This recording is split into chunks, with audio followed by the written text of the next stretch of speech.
Esta es la predicación correspondiente al domingo 31 de octubre de 2021 de la Iglesia Cristiana Cristo Viene de Algeciras. En esta mañana leemos el texto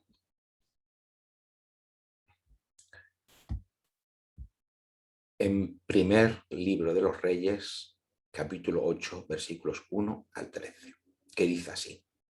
Entonces Salomón reunió ante sí en Jerusalén a los ancianos de Israel, a todos los jefes de las tribus y a las principales de las familias de los hijos de Israel, para traer el arca del pacto del Señor de la ciudad de David, que es Sión, Jerusalén. Se reunieron con el rey Salomón, todos los hombres de Israel, en el mes de Tanim, que es el mes séptimo, el día de la fiesta solemne. Cuando llegaron todos los ancianos de Israel, los sacerdotes levantaron el arca y trasladaron el arca de Dios junto con el tabernáculo de reunión y todos los utensilios sagrados que estaban en el tabernáculo, los cuales llevaban los sacerdotes levitas. El rey Salomón y toda la congregación de Israel que se había reunido junto a él estaban delante del arca, sacrificando ovejas y bueyes, que por su cantidad no se podían contar ni calcular. Después llevaron en los sacerdotes el arca del pacto de Dios a su lugar, en el santuario de la casa, al lugar santísimo, debajo de las alas de los querubines, pues los querubines tenían extendidas las alas sobre el lugar del arca, y así cubrían los querubines el arca y sus varas por encima. Sacaron las varas de manera que sus extremos se podían ver desde el lugar santo, que está delante del lugar santísimo, pero que no se podían ver desde más afuera, y así han quedado hasta hoy.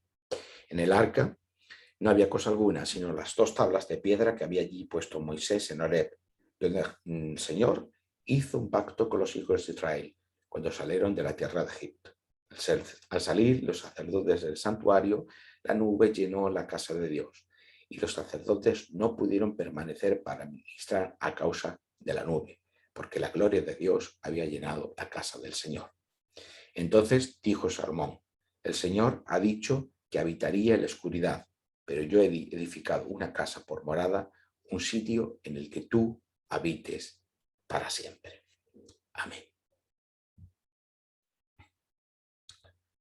Hasta aquí la lectura de la palabra del Señor esta mañana. En este pasaje nos encontramos en un momento decisivo de la historia de Israel. Por fin Salomón, uno de los hijos de David, que ha sido coronado rey, pues ha tenido la oportunidad de construir el templo en Jerusalén, donde a partir de ahora la presencia o la gloria de Dios será visible. Como hemos leído en estos versículos 10 al 13, al salir los sacerdotes del santuario, la nube llenó la casa del Señor y los sacerdotes no pudieron permanecer para ministrar a causa de la nube, porque la gloria de Dios había llenado la casa de Dios. Y entonces, pues Salomón dice que ha edificado una casa por morada para Dios, un sitio para que Dios habite para siempre. Para poder entender lo que aquí se nos está contando, porque están unas claves culturales que ya no son las nuestras, además de históricas, por supuesto. Para poder, como digo, entender bien lo que aquí se nos está diciendo, necesitamos, como siempre hacemos, enmarcar este texto particular, interpretarlo a la luz de toda la narrativa de la Biblia, la narrativa canónica de la Biblia. Así que volvemos un poquito hacia atrás, haciendo mención a lo que ya hemos visto en estos dos últimos meses, que es la narrativa de la Biblia a partir de Génesis en adelante. En los primeros capítulos de Génesis, los 11 primeros capítulos de Génesis, tenemos que los poderes del pecado y de la muerte irrumpen en la creación buena de Dios y que la respuesta de Dios a ese problema, a esa situación, es lo que se nos cuenta a partir de Génesis 12, con la llamada a Abraham y la creación de un pueblo, el pueblo de Dios, el pueblo de Israel, etcétera, etcétera. Todo esto es respuesta precisamente al problema que se presenta con la irrupción del pecado y de la muerte en esa creación buena de Dios, debido a que el ser humano, que ha sido creado en imagen y semejanza de Dios, en lugar de confiar y adorar a Dios, se pone en el lugar de Dios, se autodiviniza y pone su confianza en sí mismo y en las realidades creadas por Dios en lugar del Creador. Como respuesta a eso, pues como decimos, la Biblia nos cuenta lo que ocurre desde Génesis 12 hasta llegar a Éxodo capítulo 40. Una parte muy importante de la respuesta de Dios a ese problema de la irrupción del pecado y de la muerte en la creación es la creación de un pueblo que va a estar caracterizado por tener un templo y por una ley.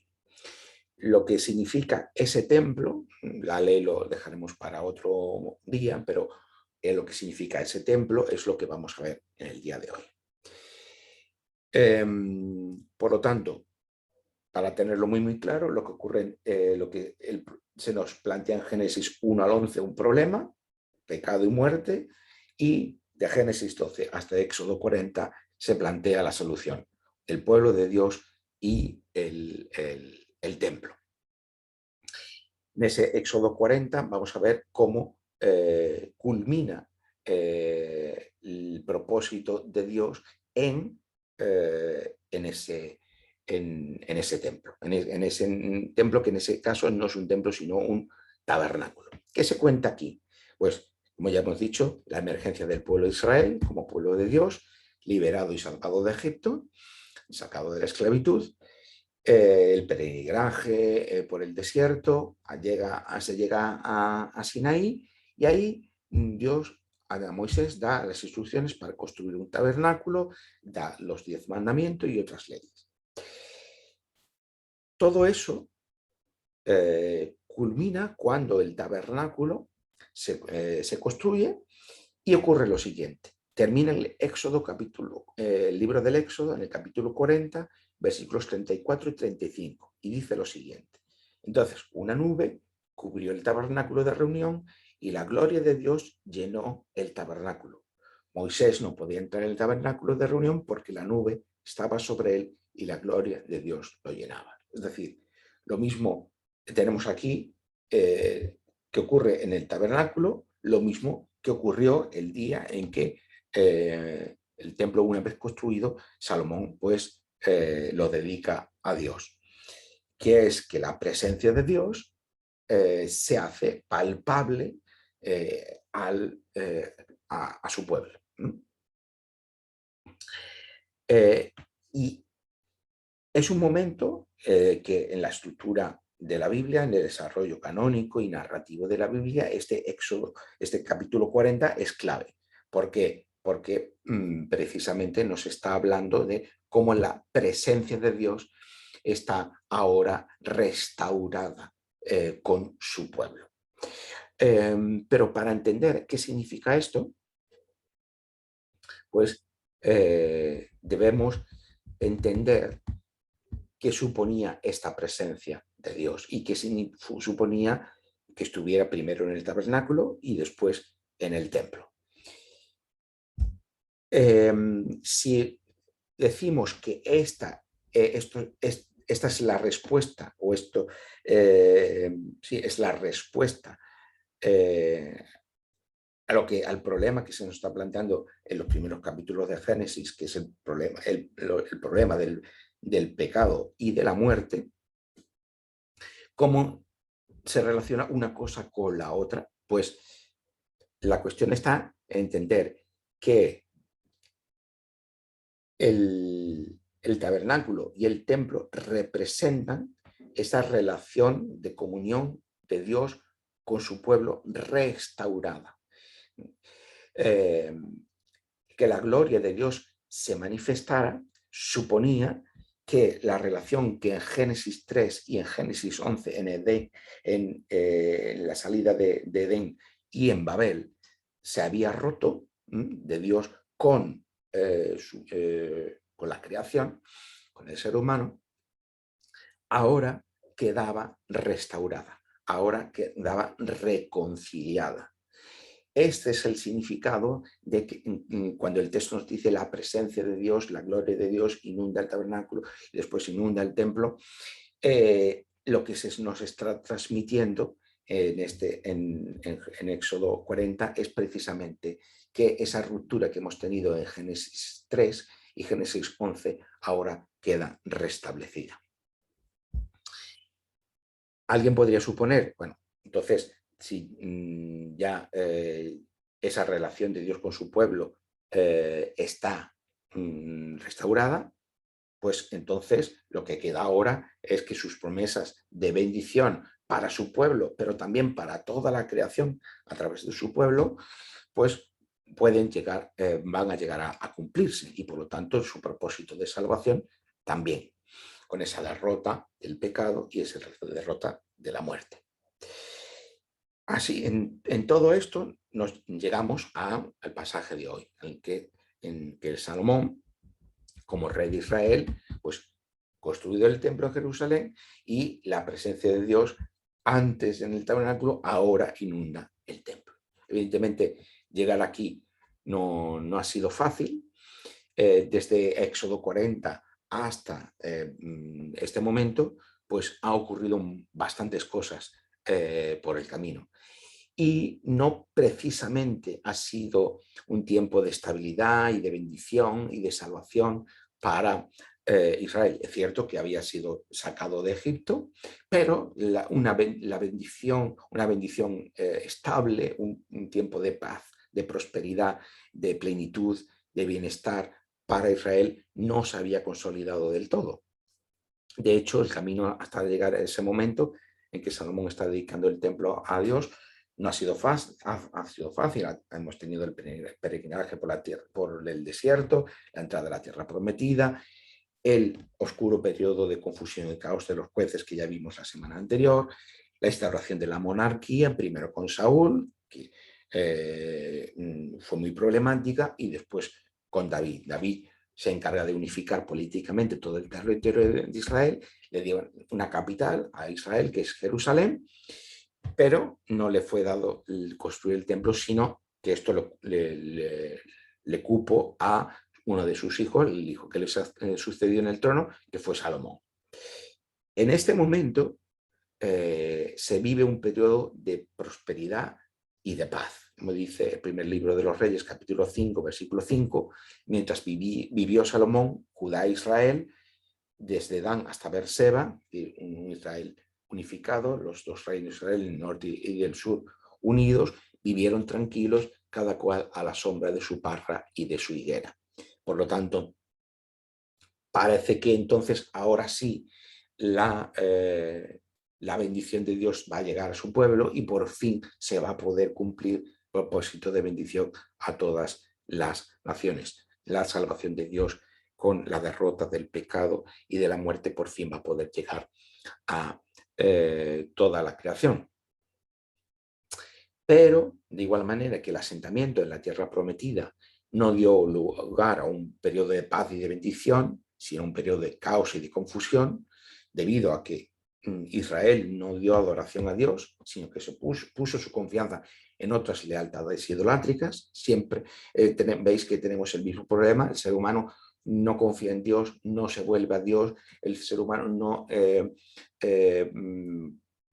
está en relación con Dios, sino que esa confianza está puesta en otras realidades humanas o naturales de la propia creación, es decir, que se vuelven lealtades idolátricas.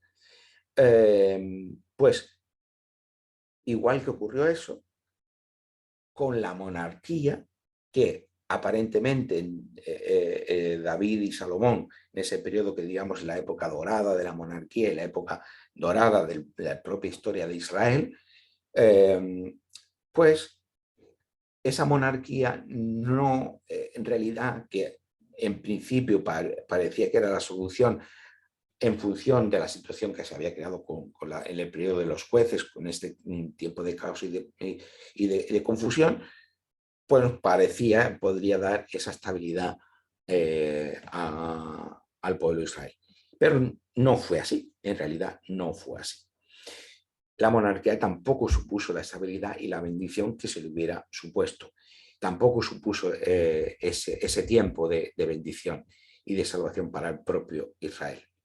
El pueblo de Israel hubo de enfrentar una dura realidad, y es que dando un salto muy grande, siglos más tarde, no tenemos tiempo de ver todo lo que ocurrió en ese periodo de sucesión de reyes, tanto en el norte como en el sur, pero esa situación no fue una situación de estabilidad, ni mucho menos, pero dando ese salto, como digo, el pueblo de Israel tuvo que enfrentar una dura realidad, y es que siglos más tarde, cuando el imperio babilónico invade lo que queda de Israel, porque lo que ha quedado reducido al reino del sur, a Judá, porque el reino del norte ya ha desaparecido por las invasiones asirias,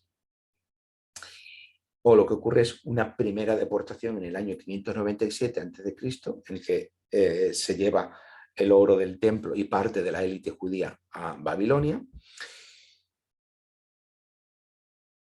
Y posteriormente, en el 587 a.C., 10 años más tarde, se produce la destrucción definitiva del templo y una segunda deportación a Babilonia. En este periodo, entre estos años, ocurre un hecho trascendental, que es el que nos narra el profeta Ezequiel, y que lo encontramos en el libro que lleva su nombre, en el capítulo 10, versículos 18 al 19, que dice: entonces la gloria de Dios se elevó de sobre el umbral de la casa. Es decir, que lo que está describiendo aquí es la salida de la presencia de Dios, el abandono de la presencia de Dios del templo.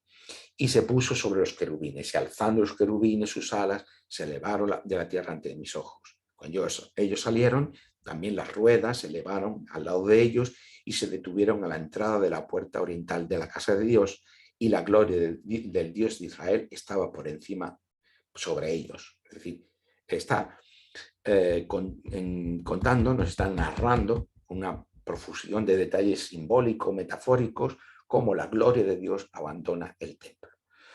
Un templo que, y lo que nos cuenta al principio de ese libro de Ezequiel, había sido dedicado pues, a la adoración idolátrica de los vencedores babilónicos sobre Israel, ¿no? El templo se había entregado a esas otras cultos idolátricos que no era el Dios de Israel, y por lo tanto la presencia de Dios, la gloria de Dios, deja el templo. Esta presencia de Dios ya no volvería nunca más al templo de Jerusalén. A pesar de ser reconstruido después del destierro, a pesar de ser engrandecido en la época de Herodes el Grande, la presencia de Dios, mediante su gloria, estaría ausente de su pueblo, y por tanto también su bendición y su salvación. ¿Se habría olvidado entonces Dios de su pueblo? Esta es la pregunta que acompaña toda la narrativa del pueblo de Dios, de la narrativa bíblica,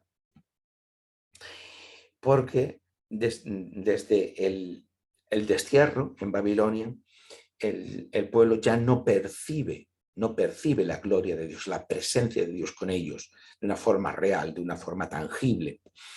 Y así va a ser, y va a seguir siendo, hasta que lleguemos a el momento decisivo de el mensaje y la presencia de Jesús. Resulta por eso muy trascendental cuando el Evangelio de Juan nos sitúa al principio de su narración, tan al principio como el capítulo 2, un hecho que el resto de evangelistas lo trasladan mucho más atrás en su narración, casi al final de esa narración. El Evangelio de Juan nos lo cuenta al principio, en el capítulo 2, para enfatizar la importancia que tiene, que es esto que vamos a leer a continuación, que es el capítulo 2 del Evangelio de Juan, versículos 13 al 21, que dice: estaba cerca la Pascua de los judíos y subió Jesús a Jerusalén. Encontró en el templo a los que vendían bueyes, ovejas y palomas, y a los campistas que estaban allí sentados, e hizo un azote de cuerdas y echó fuera del templo a todos, con las ovejas y los bueyes. También desparramó las monedas de los campistas y volcó las mesas, y dijo a los que vendían palomas: quitad esto de aquí, y no convirtáis la casa de mi padre en casa de mercado. Entonces recordaron sus discípulos que está escrito: el celo de tu casa me consumirá. Los judíos respondieron y le dijeron: ¿ya que haces esto, qué señal nos muestras? Respondió Jesús y le dijo: destruid ese templo y en 3 días lo levantaré. Entonces los judíos dijeron: en 46 años fue edificado este templo y tú en 3 días lo levantarás. Pero él hablaba del templo de su cuerpo. Por tanto, cuando resucitó de entre los muertos, sus discípulos recordaron que había dicho esto y creyeron en la escritura y en la palabra que Jesús había dicho. Muchas veces cuando se lee este texto, se le da una interpretación que no es acorde a lo que el propio Evangelio nos está transmitiendo. Porque tenemos este hecho, pero aquí se nos está transmitiendo la interpretación de ese hecho. Jesús echa fuera a los cambistas del templo y eso se ha interpretado de muchas maneras, pero es que aquí el propio texto de Juan nos está transmitiendo cuál es el significado de ese hecho. Y está interpretado en la voz del narrador, en este caso del evangelista, cuando dice: pero él hablaba del templo de su cuerpo, cuando le está diciendo ya a los que estaban con él que va a destruir el templo y que lo va a levantar en 3 días, y ellos no comprenden lo que le está diciendo, y el narrador, la voz del narrador nos dice: él hablaba del templo de su cuerpo. ¿Qué está queriendo decir con eso? Que la presencia de Dios ya no va a volver a estar asociada al templo, sino al propio cuerpo de Jesús, a ese Jesús resucitado corporalmente, por eso está hablando de su cuerpo. Jesús mismo, a partir de ahora, de su resurrección, es la presencia de Dios con su pueblo. El templo ya no sería más ese lugar donde cielos y tierras se unen y donde Dios muestra su presencia. Por el contrario, habrá nuevos cielos y nueva tierra a partir de lo que ocurre en la muerte y la resurrección de Jesús. Por eso él anuncia que el reinado de Dios ha llegado. Porque la presencia de Dios está irrumpiendo con el propio Jesús, y no ya en el templo, sino a través de él y sobre todo a través del hecho de su resurrección. A partir de entonces se inaugura, se lanza esa nueva creación que está pendiente de consumación, pero en el que ya irrumpe por medio de ese reinado de Dios. Es más, en Hechos 7, en el libro de los Hechos, en una de esas predicaciones que encontramos en este libro, en este caso la predicación de Esteban, se nos está transmitiendo también algo también muy significativo en relación a este tema. Esteban, en esa predicación, como hemos visto en Pedro, como hemos visto en Pablo, que está haciendo referencia a todo el plan de salvación de Dios inserto en la historia de Israel, y está narrando Esteban lo que ocurre desde desde Abraham hasta Salomón, que es el punto de referencia de nuestro texto de hoy, lo que Dios está haciendo a favor de su pueblo, y en favor de toda la creación, y en un momento determinado de esa predicación dice lo siguiente, los versículos 44 y 51.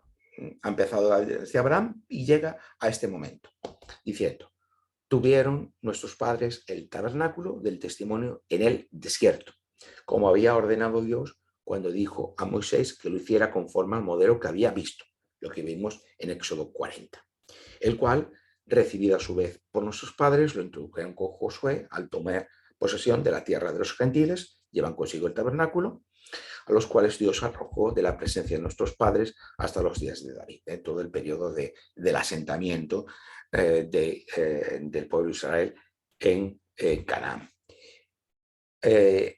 David halló gracia delante de Dios y pidió proveer tabernáculo para el Dios de Jacob, pidió construir el templo, pero no fue David, sino que fue Salomón quien edificó casa, como hemos visto en el texto del primer libro de los Reyes. Si bien el Altísimo no habita en templos hechos de manos, como dice el profeta, el cielo es mi trono y la tierra el estrado de mis pies. ¿Qué casa me edificaréis? Dice el Señor. ¿O cuál es el lugar de mi reposo? ¿No hizo mis manos todas estas cosas? Duros de cerviz, incircuncisos de corazón y de oídos, vosotros resistís siempre al Espíritu Santo, como vuestros padres, así también vosotros.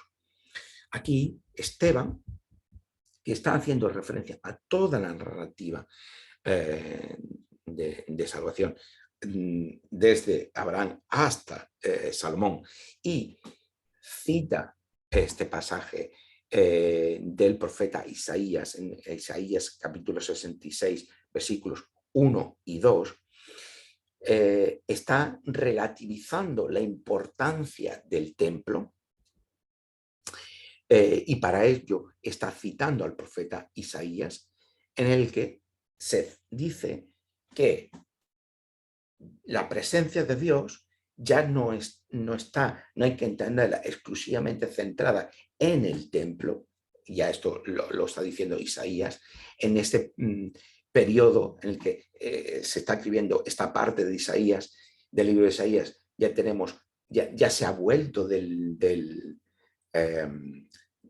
exilio en Babilonia, ya se ha establecido nuevamente el pueblo de Israel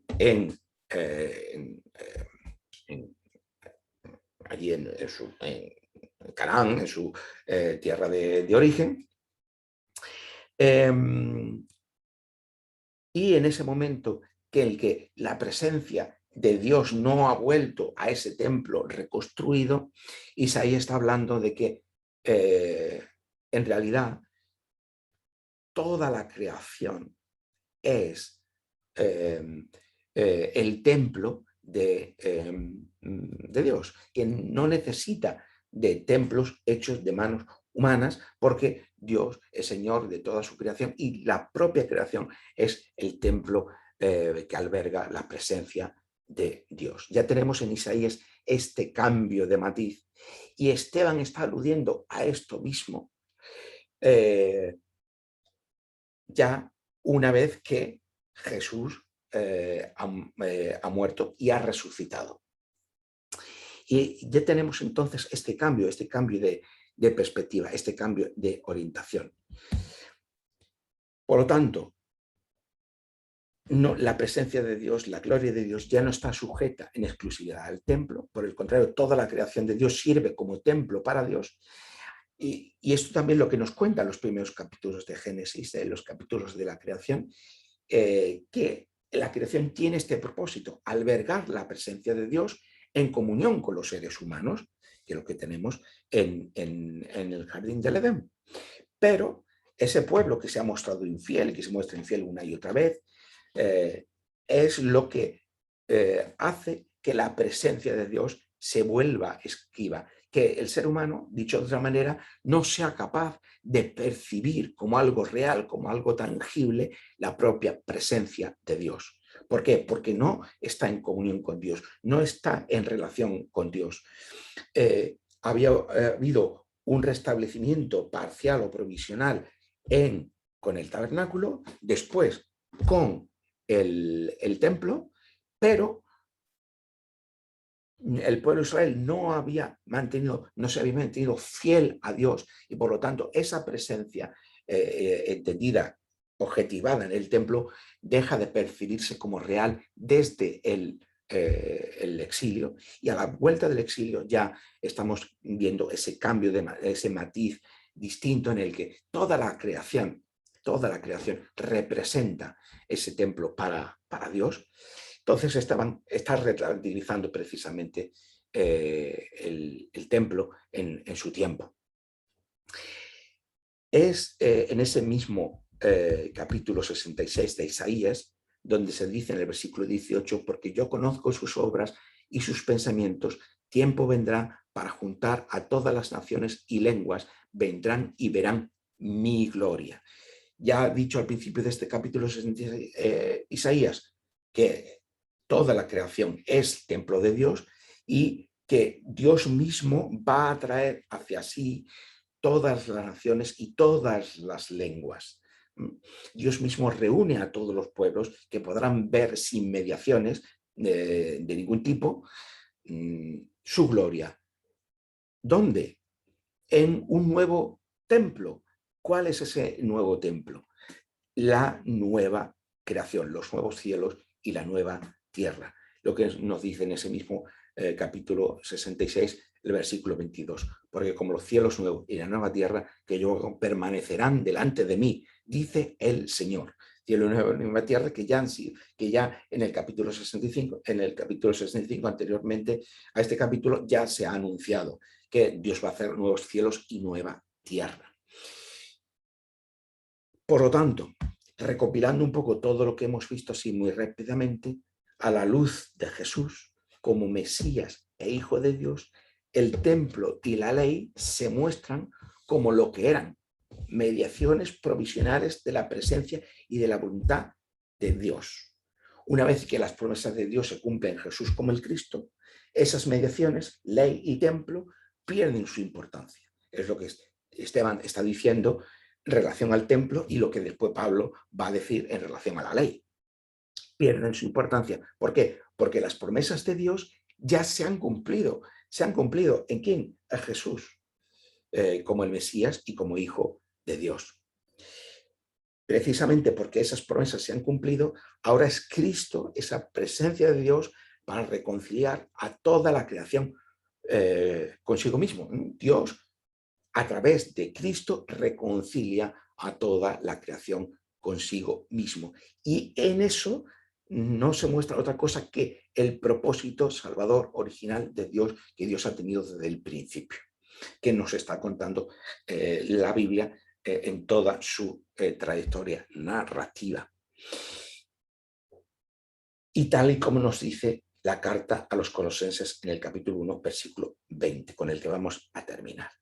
Y por medio de él, de Cristo, reconciliar consigo, Dios reconcilia consigo todas las cosas, así las que están en la tierra como las que están en los cielos, haciendo la paz mediante la sangre de su cruz. Por tanto, esa presencia de Dios que en un determinado momento tuvo la mediación del templo, de una forma provisional, a partir de lo que Dios hace por medio de Jesús como Mesías y su Hijo en su resurrección, es poner en marcha esa nueva creación que, con la unión de nuevos cielos y nueva tierra, va a albergar el templo, el nuevo templo de Dios, en la que Dios va a reinar en esa nueva creación, reconciliada consigo mismo. Y eso es lo que nos está contando y esa es la importancia de todo lo que hemos visto en esta mañana. Y por lo tanto, enfatizar una vez más precisamente que por medio de Cristo Dios reconcilia consigo todas las cosas. Como dice Colosenses, las que están en la tierra como están en los cielos, porque esa unión de cielos y tierra ocurrirá en esa nueva creación, haciendo la paz mediante la sangre de su cruz. Amén.